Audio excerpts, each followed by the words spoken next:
ଅଲ୍ଲୁ ଅର୍ଜୁନ ଅଭିନୀତ cinema Pushpa two ଦ rule box ଅଫିସରେ ଝଡ଼ ସୃଷ୍ଟି କଲା। ବାହୁବଳୀ 2ର ରେକର୍ଡ ଭାଙ୍ଗିଲା। ତ ହେଲୋ ଗାଇଜ୍, ମୁଁ ଦେବ, welcome to my channel.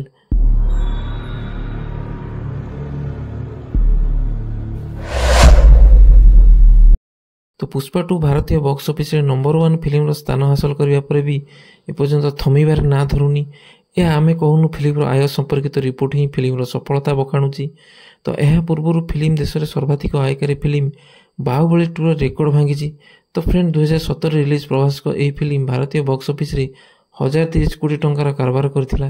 Pushpa 2 ଏଥିରୁ ଆହୁରି 120 କୋଟି ଟଙ୍କା ଅଧିକ ଆୟ କରିସାରିଛି। ନୂଆ ବର୍ଷ ଅବସରରେ ଫିଲ୍ମ ଆହୁରି କାରବାର କରିବ ବୋଲି ଆଶା କରାଯାଉଛି। ତ ଫ୍ରେଣ୍ଡ ଚାଲନ୍ତୁ ଏବେ ଜାଣିବା ପୁଷ୍ପା ଟୁ ଦ ରୁଲ୍ର ବକ୍ସ ଅଫିସ୍ କଲେକ୍ସନ୍ ଉପରେ ଟିକେ ନଜର ପକାଇବା। ତ ଫ୍ରେଣ୍ଡ ଫିଲ୍ମଟି ପ୍ରଥମ ଦିନରେ 164 କୋଟି ଟଙ୍କା ରୋଜଗାର କରିଥିଲା ଏବଂ ଦ୍ୱିତୀୟ ଦିନରେ 93 କୋଟି ଏବଂ ତୃତୀୟ ଦିନରେ 119 କୋଟି ଟଙ୍କା ଏବଂ ଚତୁର୍ଥ ଦିନରେ 141 କୋଟି ଟଙ୍କା ଏବଂ ପଞ୍ଚମ ଦିନରେ 64 କୋଟି ଟଙ୍କା ଏବଂ ଷଷ୍ଠ ଦିନରେ 51 କୋଟି ଟଙ୍କା ଏବଂ ସପ୍ତମ ଦିନରେ 43 କୋଟି ଟଙ୍କା ଏବଂ ଅଷ୍ଟମ ଦିନରେ 37 କୋଟି ଟଙ୍କା ଏବଂ ନବମ ଦିନରେ 36 କୋଟି ଟଙ୍କା ଏବଂ ଦଶମ ଦିନରେ 63 କୋଟି ଟଙ୍କା। ଏହିପରି ମୋଟ 25 ଦିନରେ ଫିଲ୍ମଟି 1153 କୋଟି ଟଙ୍କା ଇନକମ୍ କରିସାରିଲାଣି ଏବଂ ଆଗକୁ ଆହୁରି ମଧ୍ୟ ଇନକମ୍ କରିବ।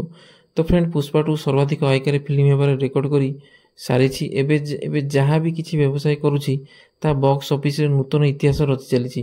ଫିଲ୍ମ ଆଜି 1150 କୋଟି ଟପିବା ପରେ 1200 କୋଟି କ୍ଲବରେ ପ୍ରବେଶ କରିବାକୁ ନେଇ ନିର୍ମାତାମାନେ ଏବଂ ଦର୍ଶକମାନେ ସବୁ ଆଶା ରଖିଛନ୍ତି ଏବଂ ଫିଲ୍ମଟି ଆଗକୁ ଆହୁରି ବହୁତ ନୂଆ ନୂଆ ରେକର୍ଡ କରିବ।